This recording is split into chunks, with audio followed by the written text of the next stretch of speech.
Hello, welcome to Tech Neuron.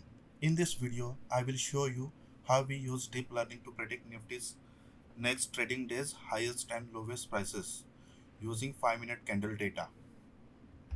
So, for example, let's say we have 5-minute interval data like Nifty, uh, and we have historical data, I guess, from 2015 until 2025 up to 29th April as a training data. So what we are going to do, we will use this data to train our deep learning model like up to this mark, and uh, rest of the data like after this we'll use to compare like how our model is performing, how close to these values, like using these values or using this data we will train the model, and using whatever last sequence, that is I guess up to this part, using this last sequence it will forecast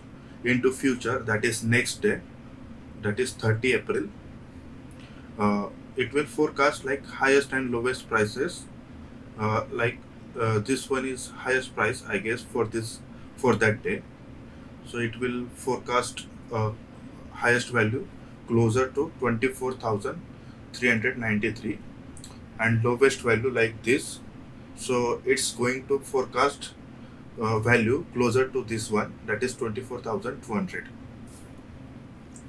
Okay, so we have data like I guess 2015 until 2025 29th April as a training data, and will predict or forecast for 30 April, uh, after this line, after this mark.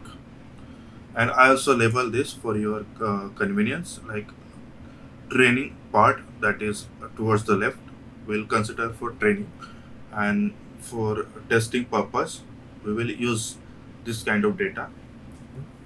So let's get started. So basically I have this block. In this I will get the data from API using Angel One API. So I collected data which was in batches, like 150 days of sample per file, 150 days of data per CSV file. So this code will combine them and rearrange in a sequence, and remove redundant rows or samples from that files and combine it. So we will get like this output. So we have columns like date time, then open, high, low, close values, and volume is 0. So we will drop this column, or we will not use this column as there is no information in volume column. So we'll discard this one. So only we have left with these four useful columns: open, high, low, close. So here is my next code block.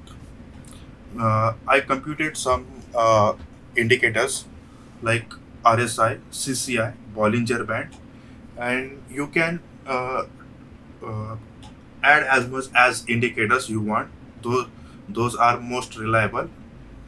For simplicity, I consider these three indicators, and then we have other indicators like moving average, 20 period of moving average, then 50 period of moving average.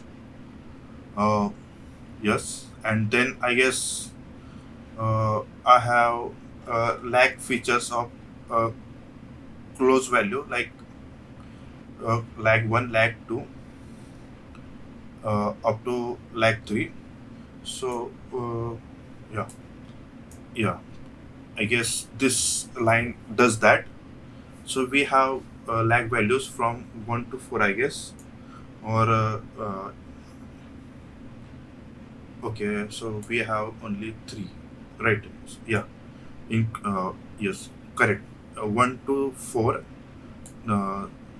uh, so we have 3 like features, that is it will consider up to 3, so 4 is excluded.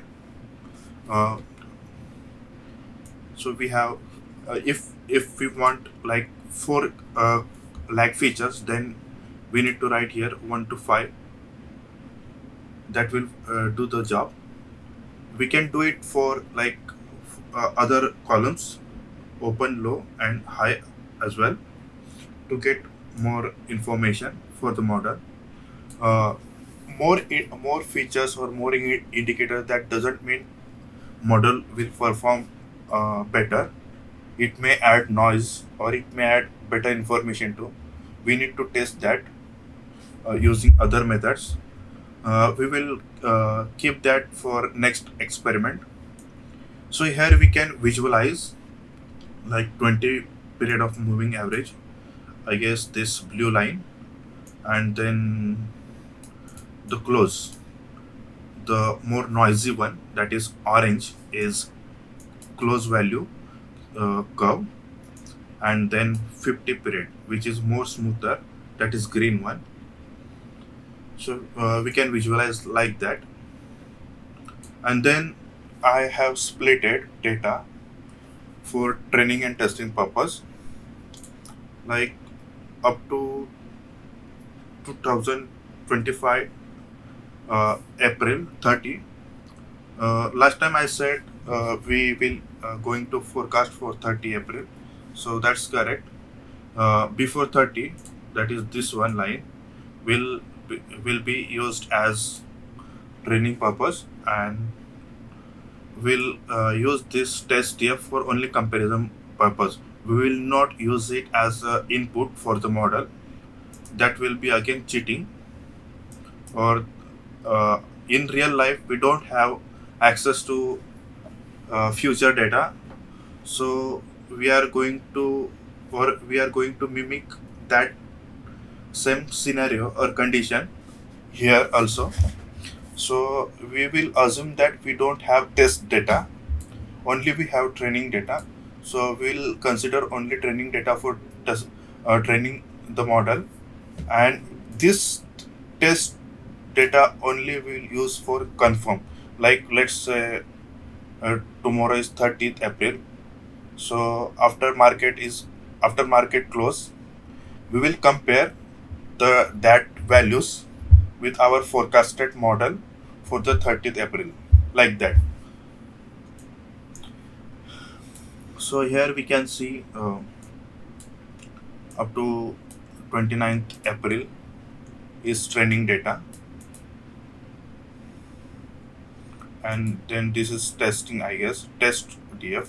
This is uh, next 30 April, like that. Now in this code block I will explain each and every line.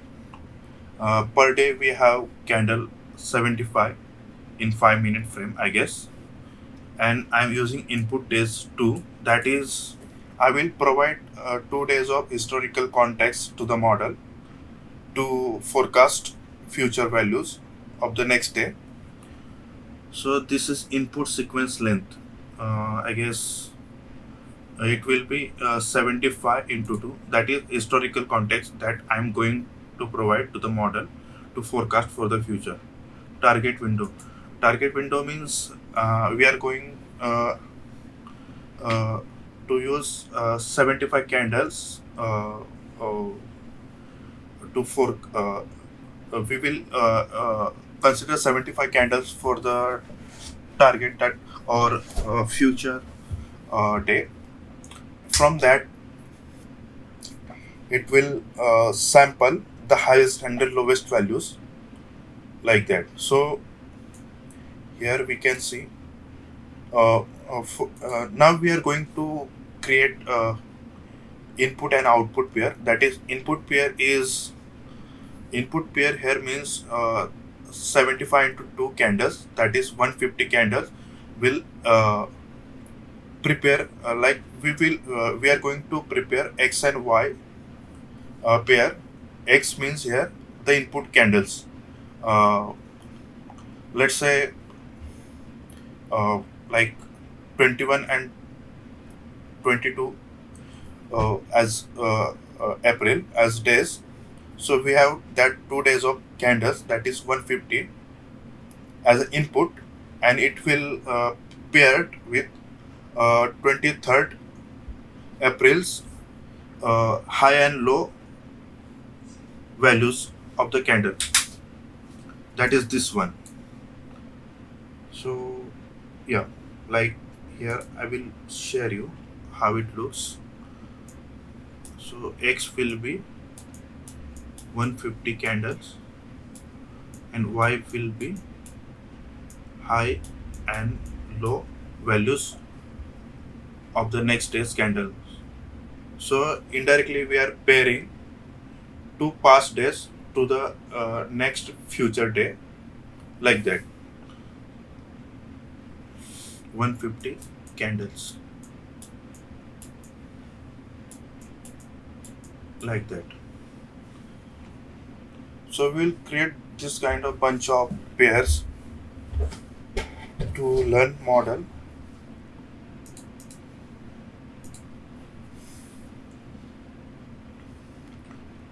So this code will only input relevant column, and rest it will exclude, like volume, that is we don't have volume information, we have zero values in that column, so it will exclude that and returns. I didn't use that. I want to keep code as much as simple, that's why now we are going to use scalar. So what scalar does is that it will bring down uh, a different range of values in confined range, like 0 to 1, -1 to 1, -2 to 2, like that, any range.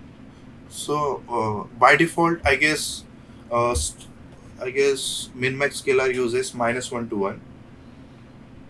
For example, like let's say uh, the candles values ranges from, like initial Nifty started, I guess let's say it ranges from 23,000 to 25,000 or 24,000, like that. So so it is completely normal for high, low, close and open column. That's not problem. But when we compare it with, like uh, CCI, like this column, so it has like in very narrow range, like -300, 190. It's not big like 24,000. And same applies for RSI. Like in RSI you will see values from, I guess, uh, 0 to 70. uh, I'm not sure exactly, but it has like around 0 to 100, I guess, range. So which is again smaller compared to these uh, rest of the columns, like 24,000, like that. So yeah, like you can see here, 29 is very small compared to this one. So it makes difficult for the model to learn relationship between these features to the target columns, and also it increases training time of the model. uh, so it make training process more difficult than uh, than the we if we use scalars. That's why we use scalar to make process easier, as simple as much,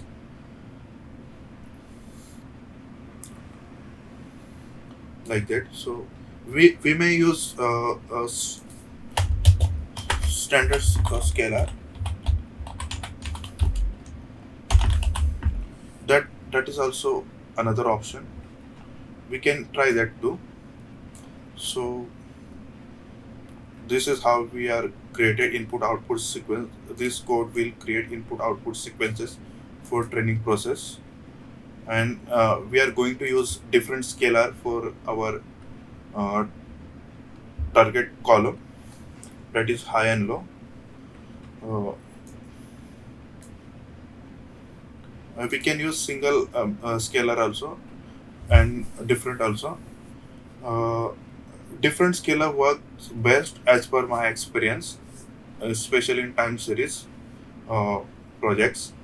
So I choose different scalar for uh, target column, and here is our model with LSTM 64 units, uh, and then dense layer at the end to produce high and low output. And we are compiling it with Adam optimizer. We can try other optimizer also, and here I am using simplest loss function, mean square error. We can try for relative mean absolute error or square error. Those are great, I guess, in time series, especially in stock market. We can try that too. For now, I'm keeping this code as much as simple. And here, how here I have written how we are going to train the model. We use 5 epochs, uh, yes, and then batch size 256. We can go for higher as well as go for lower. Dep- it's completely depends on the simplicity of the data, like amount of data size and the GPU VRAM size. So if you have 8 GB of VRAM, then we need to lower this. So it will prevent memory full error and uh, VS Code crashing error, like that. So now, whatever input sequence or whatever last available sequence is present in the training data, that is 20th April and the 27th April, that we are going to choose. That is how I program. Like here, this is, I guess, 29 April, and then here, I guess, this is, I guess, from here to here, 28th and 29th April. We'll use as an input sequence, that is last available sequence to forecast into the future for the 30th April. So this will predict, and this will predict or forecast using last available sequence. And after prediction, we will inverse scale, or we can say it will inverse scale or reverse whatever we scale down our values, as I earlier told, -1 to 1. So we will again reverse into like high, low, and other columns like 24,000. So we will bring back to them into original number size, like that. So here I have already trained model, as this take almost, I guess, 13 to 14 minutes, which is quite long. So after training, we have this output: 24,226 and 24,079. Uh-huh. And also, I in another trial I got like this 24,433 and 24,190. Let's draw same on this chart. We'll delete this.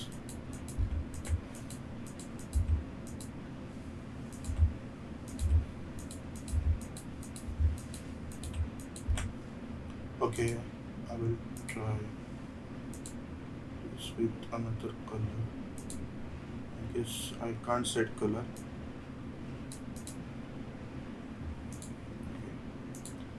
So we will see our first trial. In first trial, let's try to draw this 24,426.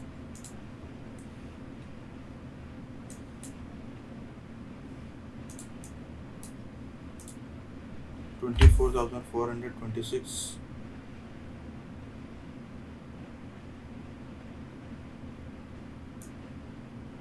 Okay, like this. And then lowest value 24,079.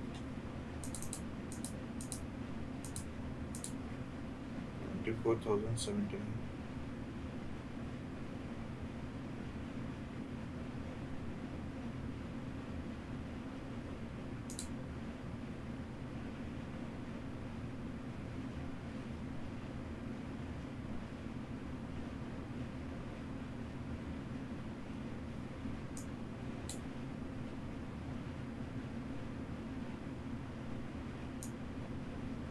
So this is what it says, which is quite large gap. Then again, let's see our next trial. 24,433. We'll use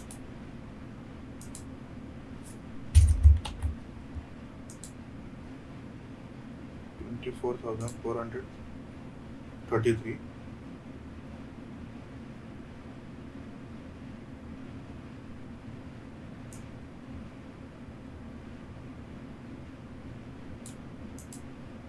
Like this. I will draw it with another color. Then again, we will try to draw lowest value 24,190.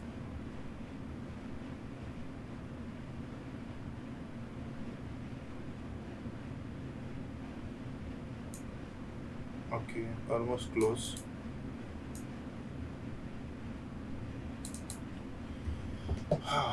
So our second trial almost close to what it says. Like in so based on like up to 29th April, whatever forecasted for 23, we can plan or try on paper trade. Like based on this, if it touches here, we can go for put option. And this is not recommendation, just saying what we can experiment with this.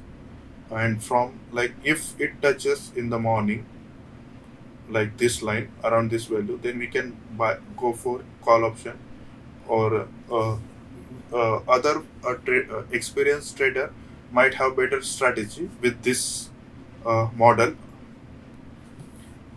So we can experiment other indicators and other complex models, and with different input sequences we can go for other frames. So this entire combination will give better results, may or may not.